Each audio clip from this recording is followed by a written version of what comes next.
vous avez commencé très jeune à jouer au piano, des concertos, des récitals sur la scène. Est-ce que vous vous rappelez comment c'était la première fois quand vous vous êtes trouvé sur la scène avec une grande orchestre? Vous étiez tellement un enfant. Oh, je me souviens très bien, c'est drôle parce que j'avais 7 ans et quand j'ai fait mon premier concert avec orchestre, je jouais un concerto de Mozart et j'ai fait une expérience très, très forte, très intense parce que on pourrait presque dire au niveau spirituel, c'était une expérience extraordinaire parce que je me suis sentie comme disparaître dans le son et être traversée par le son, donc comme s'il y avait une espèce de symbiose. Et c'était très beau et je n'ai jamais oublié ça. Je crois que ça est resté un peu dans ma vie, une expérience qui a continué, le fait de se sentir proche de la musique d'une façon presque physique. Oui. C'était le moment où vous avez décidé que c'est ça votre vie de la musique, à 7 ans? J'ai jamais rien décidé, vous savez, parce que au fond, pour dire la vérité, je n'ai jamais beaucoup aimé jouer en public. Disons, quand je suis sur la scène, je sens une grande affection et amitié pour le public et j'ai l'impression de partager un moment de musique avec eux. Je ne sens pas que je suis moi d'un côté, le public de l'autre. Je sens qu'il y a une communion très forte. Mais ce n'est jamais mon désir d'aller sur scène. Voilà, j'aime la musique et j'aime jouer.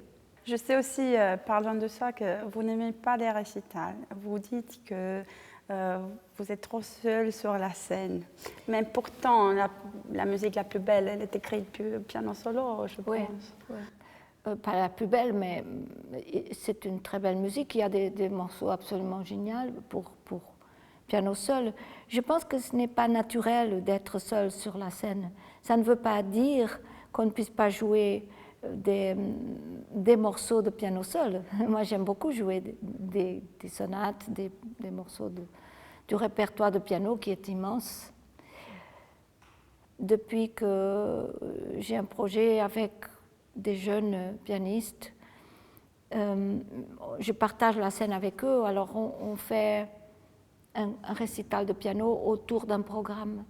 Ça veut dire, au lieu de faire autour d'un nom, on fait autour d'un programme. Je pense qu'il faut redonner aux compositeurs leur place et leur valeur et être moins concentré sur nos carrières et le côté du nom de l'artiste qui est devenu peut-être quelque chose d'exagéré et on a donné trop d'importance à ça et trop commercial. Donc je pense qu'il faut retourner aux origines de la musique. La musique, c'est le partage de notre nature humaine plus profonde et pas notre partage des choses les plus superficielles de nos vies. Je pensais, moi aussi, j'ai beaucoup réfléchi à ça parce que j'ai vu aussi dans ce festival, il y a les deux types de musiciens qui viennent, sont eux qui servent la musique, ils sont là pour faire vivre la musique, et il y a eux qui se servent de la musique pour se faire connaître. C'est ça. Mais j'ai pensé aussi au fait que si tu n'es pas célèbre, si tu n'es pas connu, tu n'arrives même pas à partager la musique. Tu es ici, toute seule dans la chambre. Et c'est où l'équilibre de la modestie? C'est un peu... L'équilibre, ça ne vient pas du musicien lui-même. Le problème vient de l'organisation ailleurs, vient d'une société qui est devenue très ciblée sur les systèmes du succès. Alors, le succès, c'est quelque chose qu'il faut savoir gérer, si on l'a, si on ne l'a pas. Tout ça est quelque chose de très fragile et très difficile à trouver. Donc, je pense qu'en en premier lieu, ce n'est pas au musicien de décider pour sa carrière, c'est à lui de décider pour son travail dans la musique, pour aller trouver une vérité et aller se retrouver lui-même dedans. Alors, après, je pense qu'il faut vraiment donner des chances aux jeunes générations de pouvoir jouer. Et je pense que c'est plutôt le public qui doit juger un peu qui est musicien et qui n'est pas.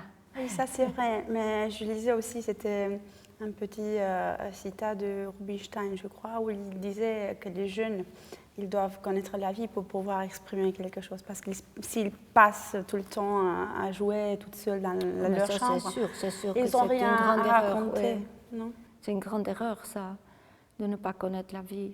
Voilà. Dans ce projet que nous avons, nous partageons la musique avec plusieurs sociétés, avec des enfants, avec beaucoup de projets sociaux, de choses où on partage et où on apprend les uns avec les autres. Donc, et on connaît la vie dans son mieux et dans son côté plus sombre et le plus difficile de nos sociétés. Et donc ça, c'est très important pour nous, pour qu'on puisse mûrir et devenir adulte et devenir un être humain qui a quelque chose qui a un message à donner. Oui, mais il ne faut pas oublier que les compositeurs, ils ont écrit ces morceaux dans un moment de leur vie, c'était une expression personnelle. Quand on joue, qu'est-ce qu'on fait? On veut exprimer, vous voulez exprimer ce que le compositeur voulait dans ce moment de sa vie, parce qu'on connaît déjà, ou plutôt c'est votre relation personnelle avec ce morceau-là?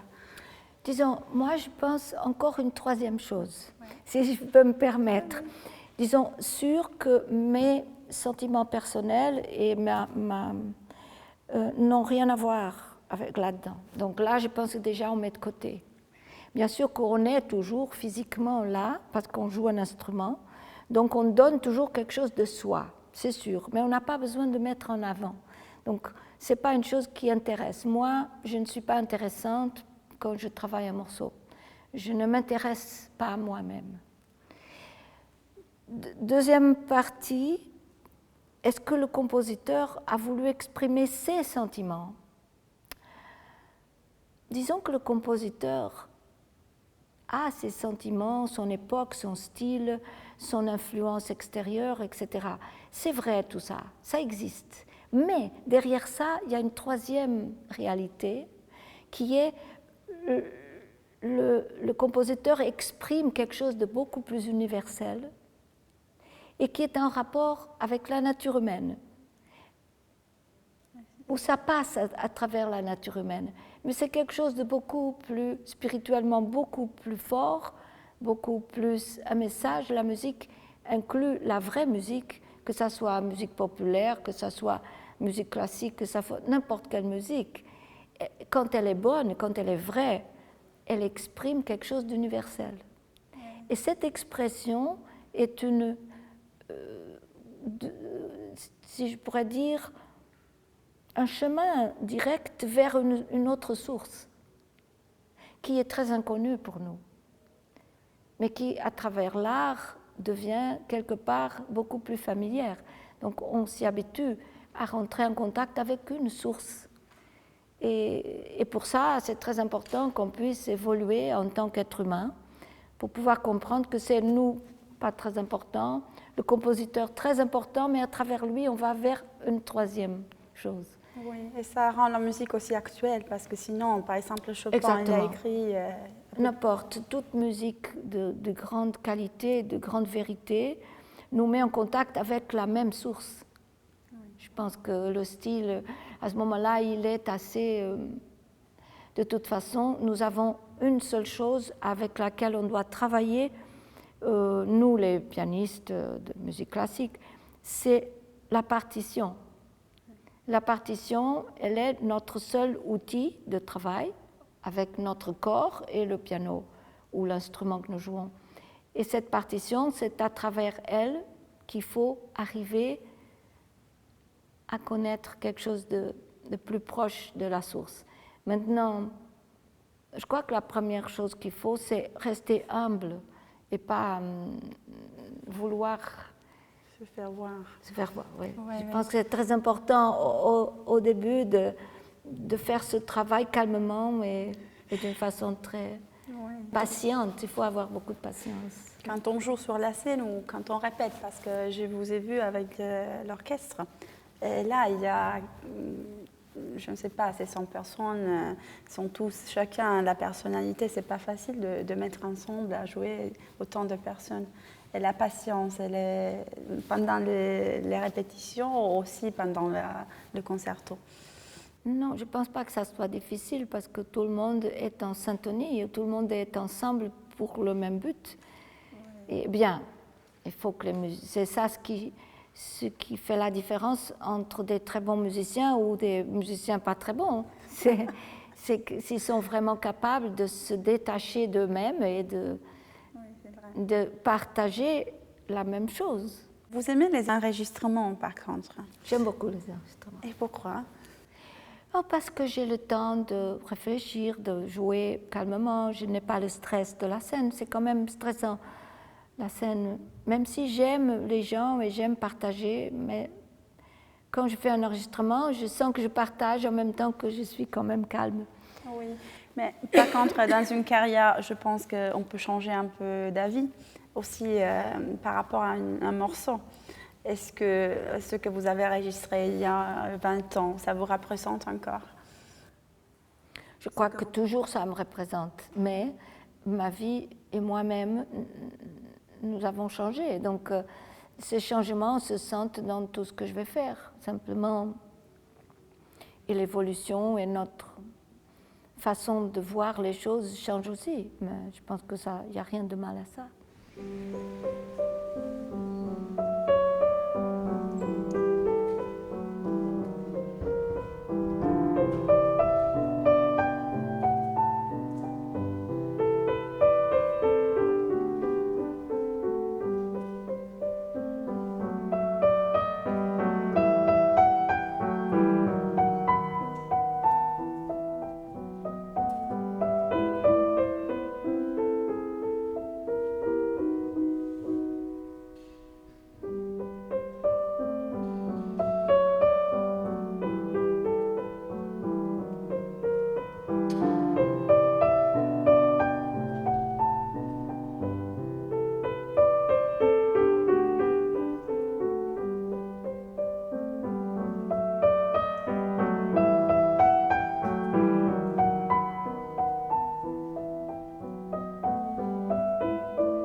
Les compétitions, par contre, hein, je sais que vous n'aimez pas beaucoup les compétitions, même si c'est ni beaucoup ni peu. Ah. Alors, je pense que la compétition, c'est quelque chose qui est totalement absurde par rapport à un art. L'art, c'est quelque chose où on doit se dévouer on doit dévouer une partie de sa vie, je ne dis pas de sa vie, mais une partie de sa vie, à le faire chaque jour un peu mieux. Et donc on ne peut pas avoir des règles. Et l'idée déjà de se comparer à d'autres et de gagner, l'idée gagner, c'est une idée absurde pour moi. Gagner ou perdre. Oui, mais vous avez gagné le concours À quoi ça sert? À se perdre. Chaque fois que vous gagnez un prix, vous perdez une partie essentielle de votre âme de musicien. Oui, c'est sûr. C'est tellement pesant.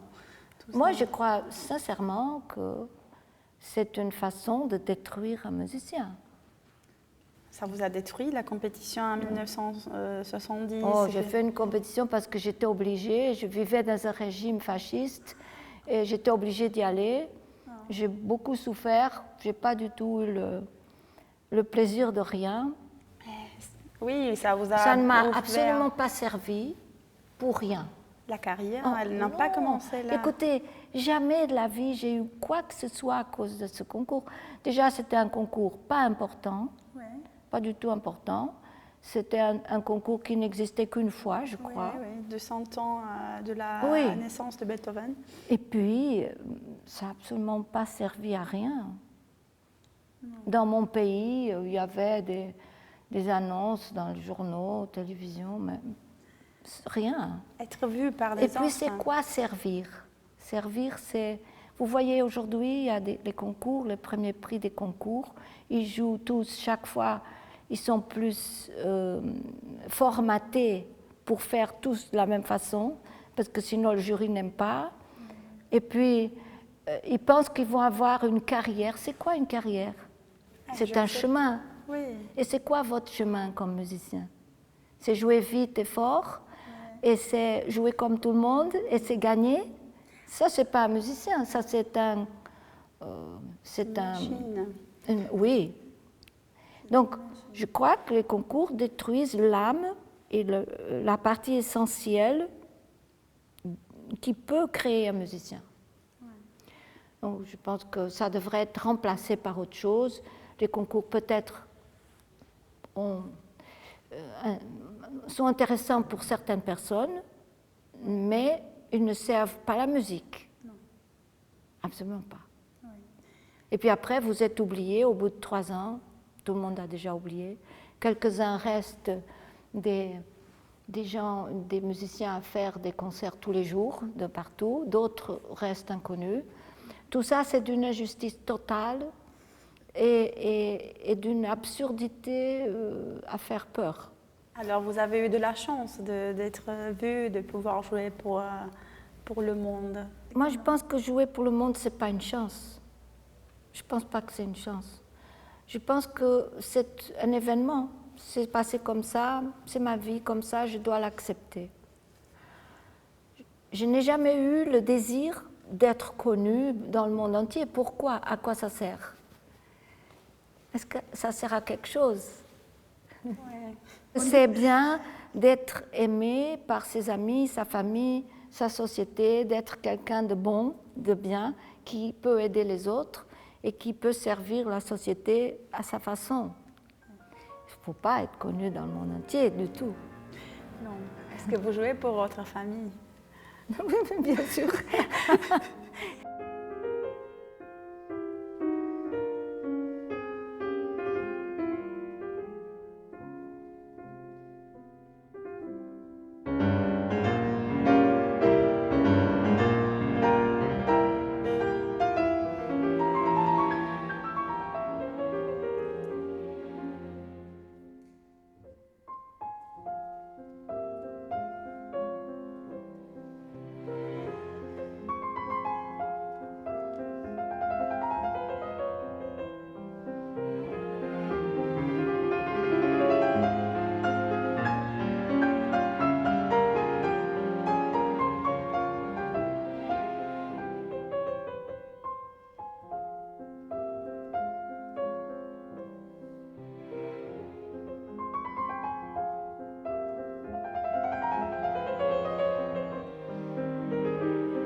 On a ri très court au Chopin, parce que vous allez jouer... Chopin aussi n'aimait pas du tout jouer en public. Non.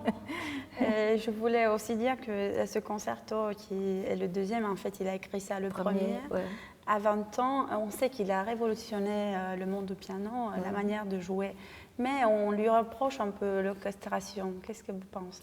Moi, je pense que c'est une façon... Bien sûr, il a toujours fait ses concertos un peu avec un quatuor. Il les a joués avec un quatuor à la maison et tout. Donc, l'orchestration n'est pas une orchestration d'un spécialiste de l'orchestration. C'est pas Beethoven, c'est pas...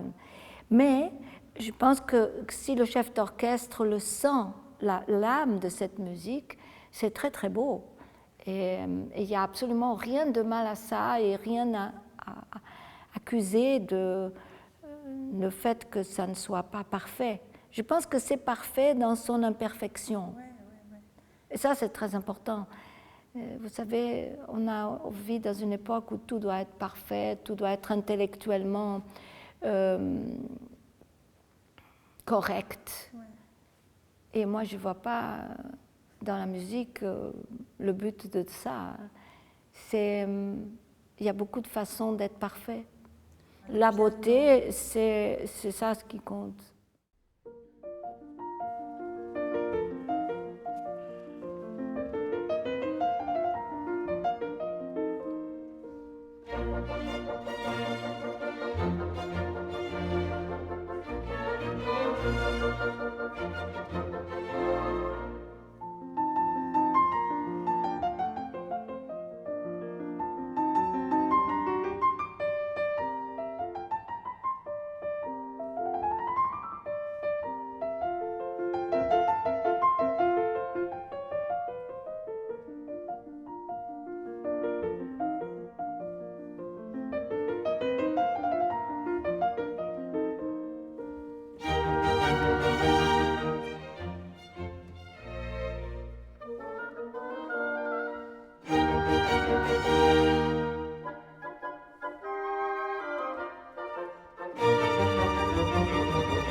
vous allez jouer le dernier concerto du Mozart. Alors, on a Chopin le premier et Mozart le dernier.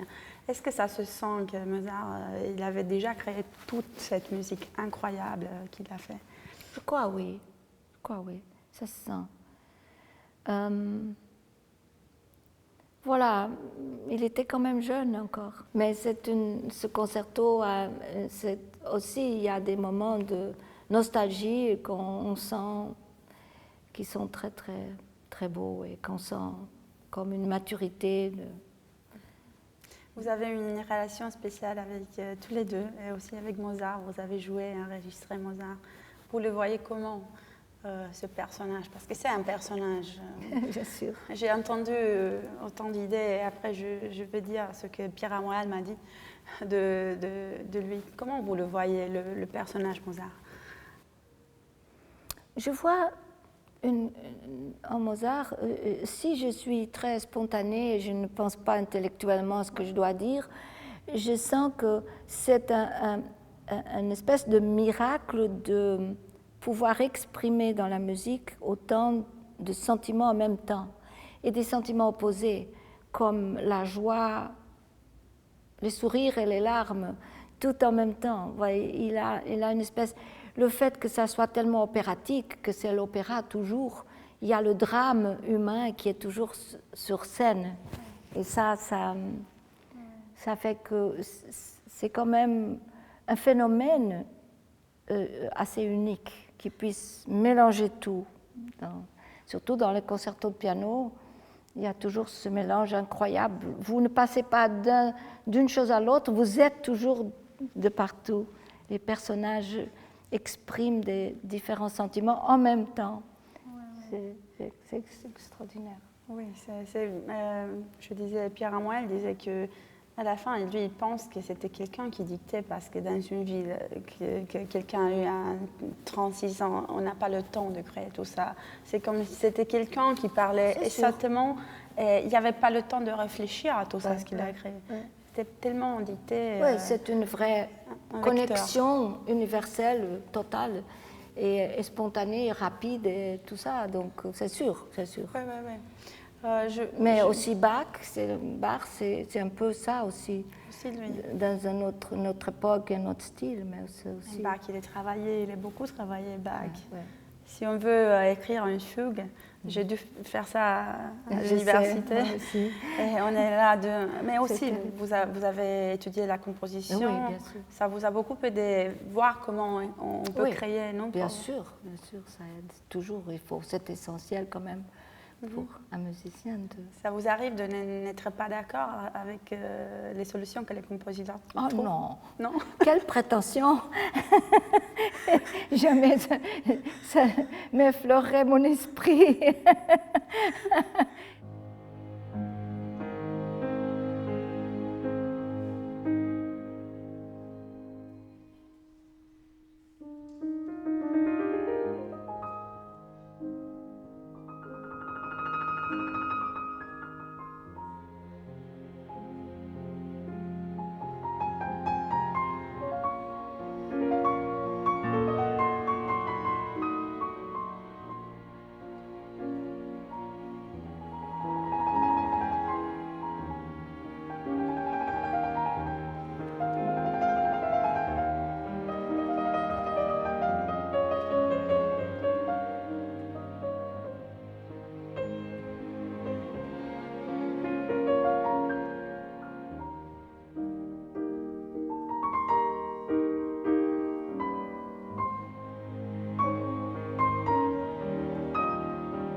Je voulais, on est presque à la fin. Je sais que vous étiez une bonne amie avec un grand chef d'orchestre que j'adore, Claudio Abbado. Et j'aimerais bien se rappeler un peu de lui. Comment vous vous rappelez de Claudio Abbado? Oh, je me rappelle de lui presque tous les jours, comme s'il était encore là parmi nous, parce que je pense que son œuvre et l'impact qu'il a eu dans le monde de la musique, surtout sur certaines personnes, était tellement fort et tellement un modèle du vrai musicien, et du musicien qui a un vrai but et qui reste dans ses convictions, qu'on le sent toujours là. Et il nous dit, souvent je me dis comment il aurait fait, et qu'est-ce qu'il aurait dit, et comment il aurait pris cette solution ou une autre. Et j'ai appris beaucoup avec lui, non seulement dans la musique, mais aussi dans le comportement humain par rapport à son rapport avec les jeunes générations, la façon dont on doit faire les choses. J'ai appris beaucoup avec lui et ça m'a... Voilà, il me manque souvent, mais je le sens très vivant encore. Qu'est-ce que vous en pensez d'Enescu? Oh, mais ça c'est... Il fallait mettre aussi ce sujet dans la discussion. Moi, je pense que c'est merveilleux. C'est un musicien absolument unique. Et qu'est-ce qu'on peut dire sur... Il était aussi très humain. C'est ça. C'est l'âme du musicien qui compte. Et ces musiciens comme Enescu, c'est des gens qui restent comme une pierre précieuse dans notre esprit, parce que ils nous ont donné l'exemple de comment il faut être et ce qu'il faut faire.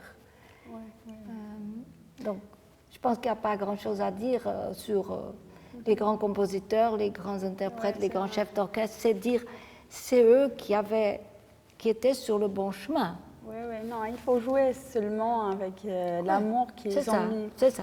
Ouais, c'est ça. Bon. Le public, et on finit avec ça, le public du festival Enescu, vous êtes déjà venu. Cette salle, elle est petite, elle n'est pas si fameuse, mais c'est une salle qui... Elle est d'une beauté extraordinaire. Et on se sent tout de suite entouré. Donc elle est une des plus belles salles que je connaisse, oui, absolument. Parce que je sais que vous avez joué... Oui, mais cette salle a une grande beauté et je pense qu'elle a une âme, donc il ne faut jamais douter que cette salle soit fantastique.